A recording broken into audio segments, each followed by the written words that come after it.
প্রদীপ machineries থেকে সবাইকে আরও একবার স্বাগতম। এখন আমরা ডেলিভারি দিচ্ছি 24 ফাল প্রিমিয়ামের গাড়ি। 24 ফাল প্রিমিয়াম এখানে দেখাই দিই। 24 ফালে আগে এরকম কখনো মনে হয় দেখেন নাই আপনারা। 24 ফাল প্রিমিয়ামের গাড়ি এটা। এই গাড়ির প্রিমিয়াম আছে হচ্ছে এইখানে উপরে উপরে প্রিমিয়াম।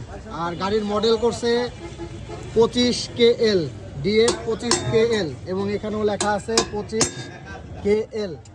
আর গাড়ির পেটির মধ্যেই পাচ্ছেন, এক পেটির মধ্যেই থাকবে 25 গোড়া সিসি চাংচাই। এখানে মডেল লেখা আছে ZS 1115N। আর এটা 25 হর্সের ইঞ্জিন, অরিজিনাল সিসি চাংচাই। এখানে গাড়ির যে মডেল সেটা লেখা আছে এই প্লেটে। 2টা প্লেট পাচ্ছেন আমাদের কাছে, স্টক অ্যাভেলেবেল। এবং সাথে যাচ্ছে একটি 48 ফালের সিডার। লাগলে অবশ্যই যোগাযোগ করবেন। গাড়িটি ক্রয় করছে আমার ভাই। হ্যালো ভাই, একটু আগে আসেন। কি নাম আপনার? আমার নাম মোহাম্মদ ইসরাফিল শেখ। একটু জোরে বলতে হবে, শুনতে পারবো না। আমার নাম মোহাম্মদ ইসরাফিল। ঠিকানা কোথায়? সালতা থানা, বড় বাংলাল গ্রাম, সোনাপুর ইউনিয়ন। আপনি কি বাইরে থাকতেন দেশের? হ্যাঁ, বাইরে বাড়ি আসছেন কবে? আসছি গতকালকে রাত 3টার সময়। গতকালকে রাত 3টে মানে আজকে সকালে আর কি, ভোরে। আজকে ভোরে আসছে এবং বিকালে এসে আমার কাছ থেকে গাড়িটা নিয়ে এলো। এই হচ্ছে গাড়ি, স্টক অ্যাভেলেবেল। লাগলে অবশ্যই যোগাযোগ করবেন। আদাব।